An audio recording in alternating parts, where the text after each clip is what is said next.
Alright, this video is about the effects of not instilling black pride in our children. This it kind of would be tied to my video about racist mentality being permanent, but I'm gonna kind of keep this tied to strictly why it's so important to instill black pride in our kids. If you think about it, a kid is coming up, learning so much at a fast rate. They see so much from day-to-day life, especially if they're in public school, if they're on social media, so on and so forth. So a kid sees so much in a short period of time, and in those early years of life, they're developing mentally, and they're trying to find a sense of identity. That's why you will see, a lot of kids engage in certain stuff here and there. They'll like something for a little bit, move on to something else, like something else, move on, so on and so forth. They experiment with their style, how they dress, how they talk, how they walk, what they mimic, so on and so forth. So they're in the process of trying to identify who they are. Well, within that process of trying to identify who they are, programming starts extremely early. Social programming starts extremely early. So here it is, they're in the process of trying to find their identity, but now they're being programmed to operate a certain way.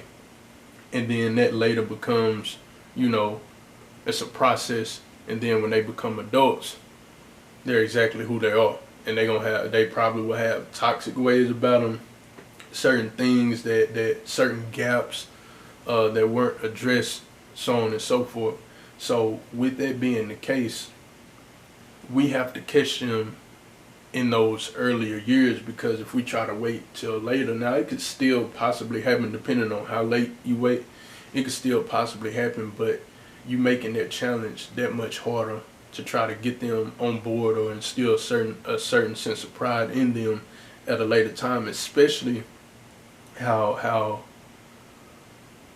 I don't know the word to use, but the tactics that are being used now, they're taking more effect quicker, and they're more extreme, to where the kids are getting involved with certain stuff at a even earlier age, and out here, doing certain things as far as harming each other, and just it's almost like I don't get the thought process, but that's the thing, their thought process is not developed, so they just basically zombies, and just it's like they move to a whistle. They all move the same way, they all talk the same way, they all think the same thing is cool or not cool, and into the same music, and so on and so forth. And knowing that's all from programming, and essentially they're just robots.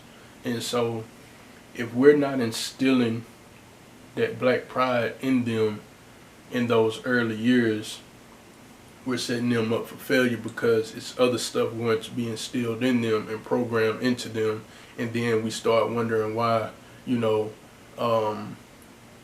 they act the way that they do, or they're getting involved in the things that they're getting involved in. And a lot of times the things they're getting involved in is further destroying our community. Well, we didn't do our job at the very beginning to start instilling that pride in them, and there's many ways to go about doing that. I can speak for myself. I always had a sense of black pride. I was a little bit different, so I don't like speaking about myself, because I didn't fit the norm with a lot of different things. So I kind of try to exclude myself and try to think from the norm standpoint. But what I can say was the norm with me is that when it came, and I'm just using this as an example, when it came to history, I didn't know much about black history coming up. Nobody was teaching that. All I was getting was the school taught, the school books, that stuff, society, how it teaches us history. That's what I was getting. And in those early years, I feel and I ain't talking about your everyday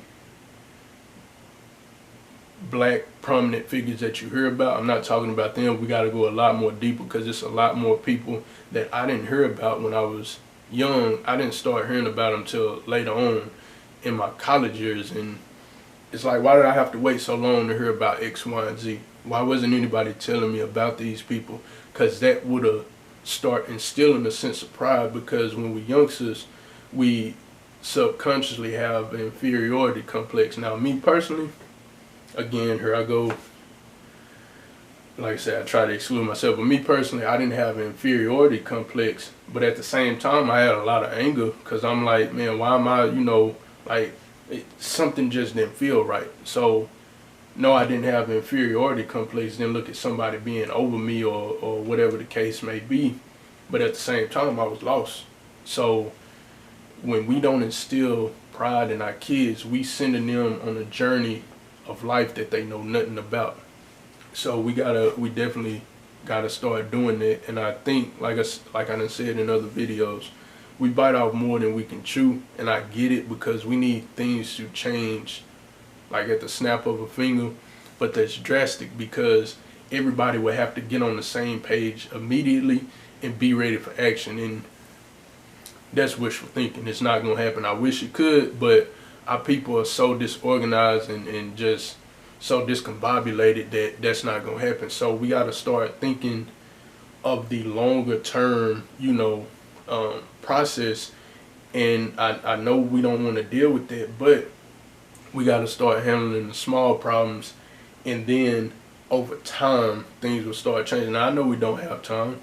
I understand that, but what we're doing is not helping the situation either, by trying to talk about so many different things without actually applying certain things that can happen over time. So all that to say, we got to start instilling pride in our kids from a youth. And I know I didn't mention exactly how to do that per se, but I just wanted to, make it a point to say we got to start doing that. And I know I gave the history example. That, for me personally, if I would have got a better understanding of history, or knew of more of, our prominent black leaders, it wouldn't have took me so long. May not apply to everybody, but I think if we start, seeing the greatness, and I ain't talking about the first to do this and the first to do, I'm not talking about that. I'm talking about just the way that white history is taught in history books.